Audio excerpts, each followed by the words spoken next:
अस्सलाम वालेकुम dear viewer, मैं हूँ आपका टीचर सर सदीकुल्लाह खान मरकत। आज हम पढ़ेंगे, जो हमारा टॉपिक है वो है एंडोप्लाज्मिक रेटिकुलम। तो जिस तरह के हम लोगों ने ऑलरेडी पढ़ा है कि हमारे पास सेल है जो कि basic functional and structural unit है ऑफ ऑल ऑर्गेनिज्म। तो उस सेल के अंदर हमने ये भी पढ़ा था कि साइटोप्लाज्म एक हिस्सा है और वो हिस्सा है जो न्यूक्लियर मेम्ब्रेन और सेल मेम्ब्रेन के दरमियान जो स्पेस होता है, उस स्पेस को, उस रीजन को आप रीजन कह सकते हैं, उस एरिया को हम नाम देते हैं साइटोप्लाज्म।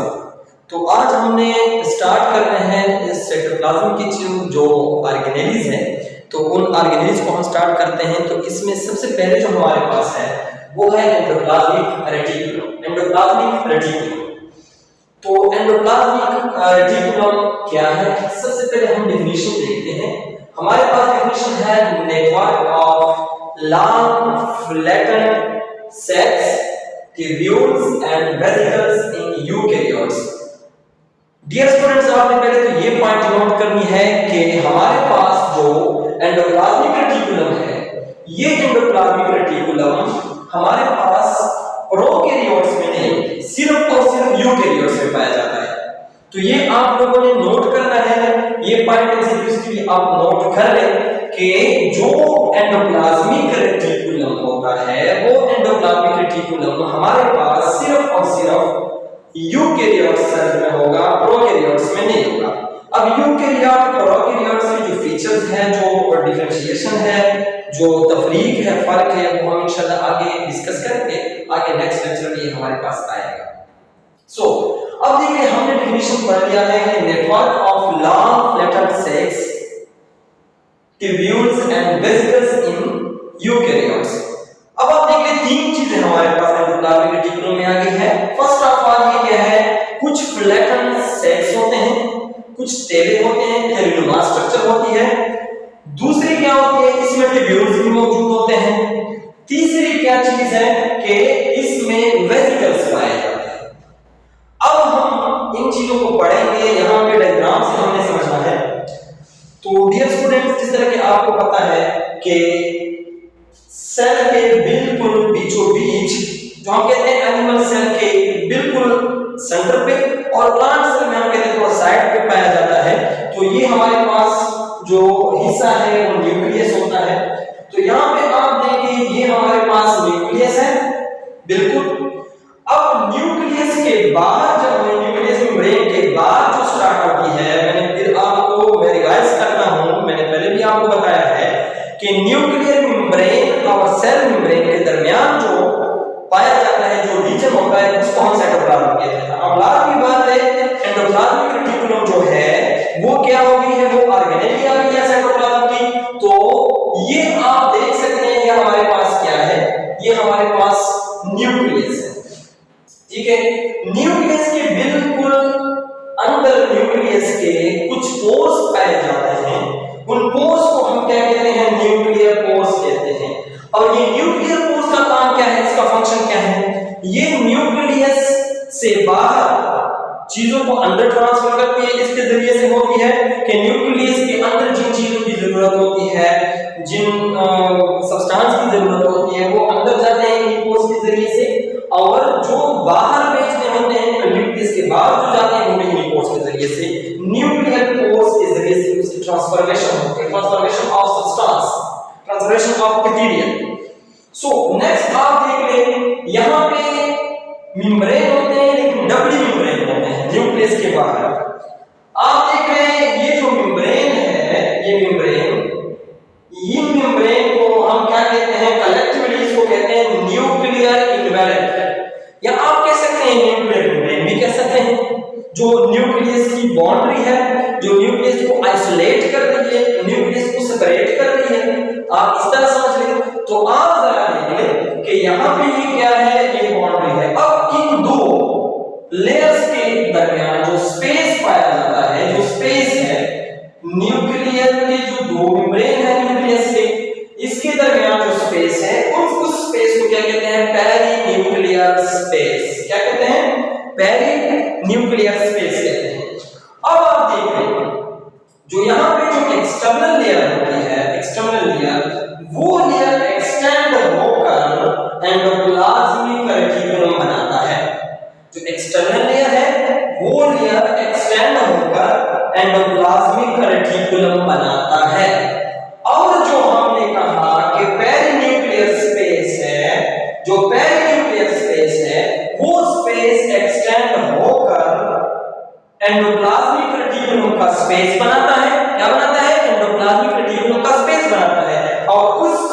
हम क्या कहते हैं, उस स्पेस को हम कहते हैं एंडोप्लाज्मिक रेटिकुलम लुमेन। तो आप कह सकते हैं कि जो external layer of the nuclear membrane या nucleus extend to form endoplasmic reticulum and the perinuclear space extend to form endoplasmic reticular lumen. ये स्पेस है जो इसको बनाता है। अब देख ले, नेक्स्ट हमने स्टडी करना है, यहाँ पे हम देख रहे हैं कि ये हमारे पास क्या है, एंडोप्लाज्मिक रेटिकुलम आ गया है टोटल। अब जब हम माइक्रोस्कोप से इसको देखते हैं, जब जूम करते हैं, हम इसको मैग्नीफाई करते हैं, तो जो एंडोप्लाज्मिक रेटिकुलम है इसके हमें दो पोर्शन मिलते हैं और इसके स्ट्रक्चर कुछ मुख्तलिफ मिलते हैं। एक हमें मिलता है कुछ ग्रैनुलर सा स्ट्रक्चर, कुछ दानेदार किस्म का स्ट्रक्चर कि आप उसको देखेंगे कि वो रफ सा है, मतलब कि उड़ रहा है, ग्रैनुलर है। तो आप ये देख रहे हैं, यहाँ पे मैंने डायग्रामेटिकली शो किया हुआ है कि इस पे जो रेड कलर के आप देख रहे हैं, वो रेड कलर के इस पे कुछ दाने से होते हैं। ये असल में क्या है, ये असल में राइबोसोम है। राइबोसोम वहाँ पे जो न्यूक्लियर मेम्ब्रेन, सॉरी जो एंडोप्लाज्मिक रेटिकुलम मेम्ब्रेन है, उस मेम्ब्रेन के ऊपर ये राइबोसोम अटैच होते हैं यहाँ पे, ठीक है। कुछ हिस्सा जो हमें माइक्रोस्कोप में दिखाई देता है वो क्या होता है, वो स्मूथ दिखाई देता है, वो रफनेस नहीं होती, वो ग्रैनुलर स्ट्रक्चर नहीं होती। तो वो हिस्सा जो है, वो हिस्सा क्या है, वो हिस्सा जो स्मूथ है, वो ये मैंने ब्लू कलर से यहाँ पे इंडिकेट कर दिया है। अब देखिए डियर व्यूअर्स, जो हमारे पास ग्रैनुलर स्ट्रक्चर है, जो हमारे पास जो रफ स्ट्रक्चर है, उस स्ट्रक्चर को हम क्या कहते हैं, उस हिस्से को हम क्या कहते हैं, एंडोप्लाज्मिक रेटिकुलम के ग्रैनुलर पार्ट को या रफ पार्ट को हम कहते हैं rough endoplasmic reticulum. Rough endoplasmic reticulum जो हमारे पास ग्रैनुलर नहीं है, जिसपे राइबोसोम नहीं है, इस वजह से वो ग्रैनुलर नजर नहीं आता, वो स्मूथ नजर आ रहा है। तो वो हिस्सा हमारे पास क्या है, स्मूथ एंडोप्लाज्मिक रेटिकुलम बन जाता है, ठीक है। इंशाल्लाह आपको समझ आई होगी। अब हम नेक्स्ट चलते हैं। तो ये हमने कहा कि यहाँ पे फ्लैटन सेक्स होते हैं, तो सेक्स को मैंने आपको दिखा दिया, यहाँ पे समझा दिया कि ये सेक्स है, ठीक है ना, टेरानुमा स्ट्रक्चर है। दूसरा हमारे पास क्या है, ट्यूब्यूल्स है। तो ट्यूब्यूल जो स्मूथ एंडोप्लाज्मिक रेटिकुलम है, इसमें स्ट्रक्चर पाए जाते हैं कुछ ट्यूब्यूल टाइप के, ठीक है ना। तो वो ये है जो इस ट्यूब्यूल्स कहते हैं। तीसरी जो हम कहते हैं वेसिकल्स, जो हमारे पास एंडोप्लाज्मिक रेटिकुलम मेम्ब्रेन होती है, उस मेम्ब्रेन को हम क्या कहते हैं, सिस्टर्नी कहते हैं। क्या कहते हैं, जो मेम्ब्रेन होता है, जो मेम्ब्रेन होता है एंडोप्लाज्मिक रेटिकुलम का, उसको हम क्या कहते हैं, उस पर्दे को क्या कहते हैं, जो कवर किया होता है, उसको हम क्या कहते हैं, सिस्टर्नी कहते हैं। क्या कहते हैं, सिस्टर्नी। अब जरा आप देख लें कि यहाँ पे जो मेम्ब्रेन है सिस्टर्नी या एंडोप्लाज्मिक रेटिकुलम का जो मेम्ब्रेन है, उस पे कुछ टेरानुमा स्ट्रक्चर अटैच होते हैं, जिसको हम क्या कहते हैं, वेसिकल कहते हैं। क्या कहते हैं, वेसिकल कहते हैं। इसका काम क्या है कि अभी मैं आपको समझाता हूँ डिटेल के साथ, इसका फंक्शन है, हर एक हम डिटेल के साथ पढ़ते हैं। अब इसके बाद हमने पहले देखना है कि जो राइबोसोम यहाँ पे अटैच है, ये राइबोसोम का फंक्शन क्या है। मैंने यहाँ पे डिनोट कर दिया है कि राइबोसोम प्रोटीन सिंथेसिस काम आता है। क्या काम क्या है इसका, प्रोटीन सिंथेसिस। ये प्रोटीन के फॉर्मेशन में करता है, कि प्रोटीन को बनाता है। आप इस तरह है कि प्रोटीन को प्रिपेयर कौन करता है, राइबोसोम करता है। अब किस तरह ये प्रिपेयर करता है, ये तो डिटेल के साथ हम राइबोसोम को डिटेल के साथ पढ़ेंगे, लेकिन अभी मैं आपको ये बता रहा हूं कि किस तरह ये जब इसको पैदा कर ले तो ये बेचता किस तरह है। ये जब राइबोसोम पर्दे के ऊपर अटैच है, तो ये राइबोसोम प्रोटीन बनाकर एंडोप्लाज्मिक रेटिकुलम के अंदर कैसे भेजता है, ये मैं आपको समझाता हूं अभी। तो आप जरा देख लें, हम जो यहाँ पे पर्दा है, जो लेयर है एंडोप्लाज्मिक रेटिकुलम का, उसको हम थोड़ा जूम कर लेते हैं और इसको यहाँ पे देखते हैं। अब ये जो पर्दा है मैंने यहाँ पे शो कर दिया है, ऑलरेडी हमने इसको पढ़ा है। ये फास्फोलिपिड्स बाइलेयर है। यहाँ पे भी फास्फोलिपिड का एक लेयर होता है, यहाँ पे भी लेयर होता है, बाइलेयर होता है, इसे कहते हैं, टू को कहते हैं। तो ये फास्फोलिपिड बाइलेयर है। यहाँ पे बिल्कुल जहाँ पे राइबोसोम अटैच होता है, राइबोसोम के अटैचमेंट की जगह के साथ बिल्कुल साइड के साथ बिल्कुल यहाँ पे एक प्रोटीन पाया जाता है जिसको हम क्या कहते हैं, ट्रांसलोकान कहते हैं। प्रोटीन पाया जाता है जो कि किसका काम करता है, जो मतलब कि वहां पे मटेरियल के एक्सचेंज का काम करता है, बाहर भेजता है अंदर भेजता है, तो इसके काम करता है। तो यहाँ पे ये क्या कहते हैं, इस प्रोटीन को ट्रांसलोकान कहते हैं। अब देखिए साथ में यहाँ पे इसी जो फास्फोलिपिड बाइलेयर है, इसी के दरमियान में, फास्फोलिपिड्स के दरमियान में एक और किस्म का प्रोटीन होता है जिसको हम क्या कहते हैं, राइबोफोरीन। राइबोफोरीन कहते हैं और ये क्या है, ग्लाइकोप्रोटीन है। ग्लाइको का मतलब क्या है, सर यहाँ कहते हैं कि कार्बोहाइड्रेट अगर प्रोटीन के साथ अटैच होता है तो ग्लाइकोप्रोटीन कहते हैं। तो यहाँ पे आप देखिए ये प्रोटीन होता है, साथ में ये कार्बोहाइड्रेट अटैच होता है। अब ये किसलिए अटैच होता है, ताकि ये क्या काम करता है, ये उस राइबोसोम को पकड़े हुए होता है, ठीक है ना, कैच करता है, पकड़ता है, वहां पे इसको स्टेबल रखता है, ठीक है। अब यहाँ पे आप देखिए ये राइबोसोम है, राइबोसोम के साथ आगे हम पढ़ेंगे जब आरएनए अटैच हो जाए तो ये क्या बनाता है, ये प्रोटीन बना लेता है। जब प्रोटीन ये बनाता है तो उसी प्रोटीन को ये फिर मैं आपको समझाता हूँ, ठीक है ना, इसी प्रोटीन को ये फिर ट्रांसलोकान के जरिए से एंडोप्लाज्मिक रेटिकुलम के अंदर भेजता है। अब जब अंदर भेज दिया उसके बाद क्या काम होगा क्या नहीं होगा हम आगे पढ़ेंगे, आप लोग मेरे साथ देखिए, ठीक है। अब यहाँ पे देखिए हम पढ़ते हैं फंक्शन। फंक्शन क्या है, एक हमारे पास है रफ एंडोप्लाज्मिक रेटिकुलम, मैंने ऑलरेडी आपको अभी समझा दिया है। तो रफ एंडोप्लाज्मिक रेटिकुलम में यहाँ पे मैंने दोबारा स्ट्रक्चर ड्रा कर दिया। अब देखें यहाँ तक हम आ गए हैं कि हमने प्रोटीन राइबोसोम ने सिंथेसाइज कर दिया है, प्रिपेयर कर दिया है। उसके बाद एंडोप्लाज्मिक रेटिकुलम के अंदर ट्रांसलोकान के जरिए से ट्रांसफर भी कर दिया है। अब यहाँ पे आ जाइए, ठीक है, यहाँ पे डियर व्यूअर्स आप देख सकते हैं कि प्रोटीन मौजूद है। अब ये प्रोटीन जो यहाँ पे वेसिकल अटैच थे, ये प्रोटीन उस वेसिकल में ट्रांसफर हो जाएंगे। जब उस वेसिकल में ट्रांसफर हो जाएंगे तो ये वेसिकल क्या होगा, ये वेसिकल डिटैच हो जाएगा, किससे, इस मेम्ब्रेन से, एंडोप्लाज्मिक रेटिकुलर मेम्ब्रेन से डिटैच हो जाएगा और आगे चला जाएगा उसी प्रोटीन को लेकर। यहाँ पे उसी वेसिकल के साथ एक और तरह का प्रोटीन अटैच हो जाता है जिसको कॉफ प्रोटीन कहते हैं, कॉफ प्रोटीन। और ये प्रोटीन क्या करता है, ये प्रोटीन आगे ट्रांसफॉर्मेशन में भी, ताकि वेसिकल ट्रांसफॉर्म हो जाए और दूसरी बॉडी के साथ अटैच होकर उसको क्या करता है, उसको हेल्प देता है। तो आ जाइए यहाँ पे, ये वेसिकल जो प्रोटीन से भरा हुआ है ये आगे चल के गोल्गी बॉडीज में चला जाता है। तो गोल्गी बॉडीज के अंदर ये क्या कर लेता है, उसी प्रोटीन को ये वेसिकल्स के साथ मर्ज होकर उसी प्रोटीन को ये उसी गोल्गी बॉडीज में छोड़ देता है। अब गोल्गी बॉडीज में हम आगे बढ़ेंगे कि ये प्रोटीन वहां पे क्या करते हैं, लेकिन इसकी वहां पे क्या होती है, वहां पे पैकिंग होती है, प्रोसेसिंग होता है, उसको तैयार किया जाता है। किस लिए तैयार किया जाता है, ताकि जो प्रोटीन जहां पे जिसकी जरूरत है वो वहां तक आसानी से पहुंच जाए, बगैर डिस्टर्ब किए हुए पहुंच जाए, और जो हमने इससे डिमांड है, जो हम उससे पूरी करना चाहते हैं, वो वहां तक पहुंच के वे डिमांड पूरी कर ले।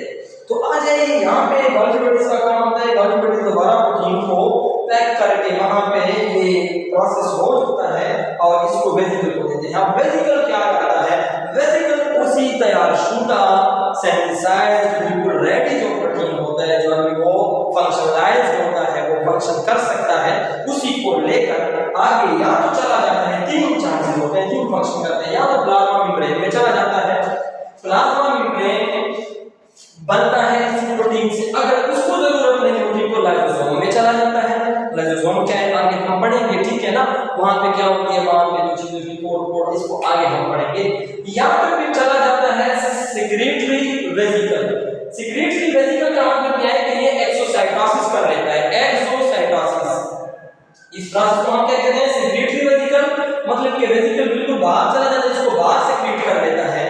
तो ये क्या है, मतलब ये है कि एक्सोसाइटोसिस बिल्कुल साइटोप्लाज्म से ही बाहर पहुंचा देता है। एक्सो मींस आउट कर लेता है, साइटोसिस मींस साइटोप्लाज्म साइटोप्लाज्म से, तो ये क्या कर लेते हैं साइटोप्लाज्म से भी इसको बाहर पहुंचा देता है, ठीक है।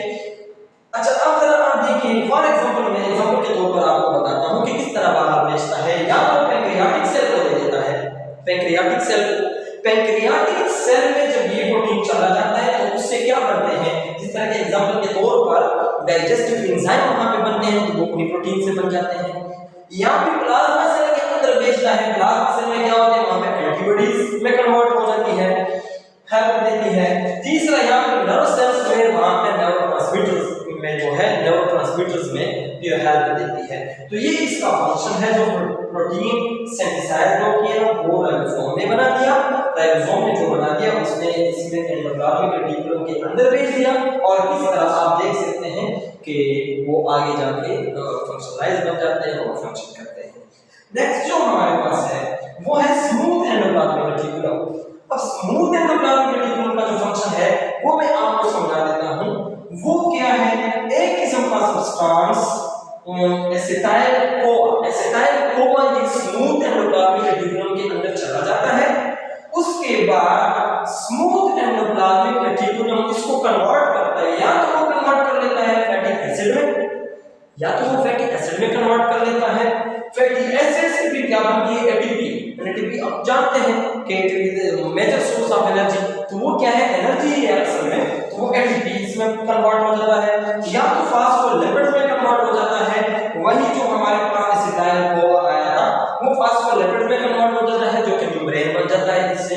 या फिर नेक्स्ट हमारे पास क्या है, कोलेस्ट्रॉल में, इन्हीं एसिटाइल कोआ को कोलेस्ट्रॉल में कन्वर्ट कर लेता है, और इसमें फिर ये सेल मेम्ब्रेन में जो फ्लूइडिटी है, कोलेस्ट्रॉल भी क्या करता है, जो सेल मेम्ब्रेन में फ्लूइडिटी है वो कोलेस्ट्रॉल की वजह से होती है। या फिर बाइल एसिड जो लीवर है आपकी मतलब क्या है, उसमें काम आता है, बाइल एसिड बनाता है, और वो क्या करता है, फैट एमल्सिफिकेशन में हेल्प करता है। दूसरा क्या है, या फिर अगर इसको जरूरत नहीं होती तो वो बना लेता है सेक्स हार्मोन, सेक्स हार्मोन बनाता है। तो सेक्स हार्मोन में एग्जांपल के तौर पर आप ले सकते हैं, जिस तरह के मेल में टेस्टिस में टेस्टोस्टेरोन हार्मोन होते हैं, टेस्टोस्टेरोन टेस्टिस में, ये अभी तो नहीं है, सेकेंडरी में इंशाल्लाह आप लोग फिर डिटेल के साथ पढ़ेंगे कि इसका फंक्शन क्या है और क्या नहीं है, ये हार्मोन कहाँ पे काम आते हैं कहाँ पे नहीं। और इस तरह फीमेल की अगर हम बात करें तो फीमेल में जो सेक्स हार्मोन है एस्ट्रोजन प्रोजेस्टेरोन, कोलेस्ट्रॉल से एस्ट्रोजन भी फिर बनता है, प्रोजेस्टेरोन भी बनता है, ठीक है। कुछ मेन फंक्शन है, अदर फंक्शन के तौर पर हम कह सकते हैं कि जो हमारे पास एंडोप्लाज्मिक रेटिकुलम है ये हेल्प देता है कैल्शियम स्टोरेज में, और कैल्शियम स्टोरेज फिर क्या करता है, ये मसल की रिलैक्सेशन एंड कंट्रैक्शन में हमें हेल्प देती है, ठीक है ना। और नेक्स्ट जो है डिटॉक्सिफिकेशन, डिटॉक्सिफिकेशन में ये हेल्प देता है। जिस तरह डिटॉक्सिफिकेशन किसे कहते हैं, मतलब के जहरीले असर को खत्म करना। आप जरा देख लें, जिस तरह के आप कोई ड्रग ले लें, जो कोई पॉइजन ले लें या ड्रग के साथ कोई टॉक्सिक मटेरियल हो, तो उसको क्या करता है, उसके इफेक्ट को, उसके असर को उसके खत्म करता है, या फिर आप ऐसे भी कह सकते हैं दूसरे अल्फाज में कि बॉडी से बाहर निकालता है। अब आप देख लें जिस तरह के हमारे पास क्या है, किस तरह प्रोसेस होता है, जो टॉक्सिक मटेरियल होता है, जो ड्रग में या पॉइजन है, उसके साथ ये हाइड्रोक्सिल ग्रुप को ऐड कर लेता है, और हाइड्रोक्सिल ग्रुप जब इसके साथ ऐड होता है तो ये सॉल्युबल वाटर बन जाता है। तो ये थ्रू यूरिन पेशाब के जरिए से, या मतलब कि जो उल्टी, या आप कह सकते हैं कि जो आपके पास क्या सलाइवा के जरिए ये बाहर कर सकते हैं, ठीक है ना। अब ये बात ऐसी भी नहीं है कि आप कहें कि जिस तरह के मतलब आप फिर टॉक्सिक चीजें खुद जानबूझ कर खाए या फिर जहर खा रहे कि मैं तो जहर खाऊंगा, अभी तो मतलब कि एंडोप्लाज्मिक रेटिकुलम है वो क्या करेगा, वो काम करेगा, वो जहरीलापन खत्म करेगा, मैं नहीं मरूंगा। नहीं, ऐसी भी बात नहीं है। जिस तरह की मतलब कि वो आम फ्रूट की बात हो रही है, अगर आप जो न्यूट्रिएंट्स लेते हैं, जो ग़िज़ा आप खाते हैं, उसमें कुछ न कुछ टॉक्सिक मटेरियल लाजमी होते हैं। सो थैंक्स फॉर वॉचिंग, इंशाल्लाह मिलते हैं नेक्स्ट क्लास में।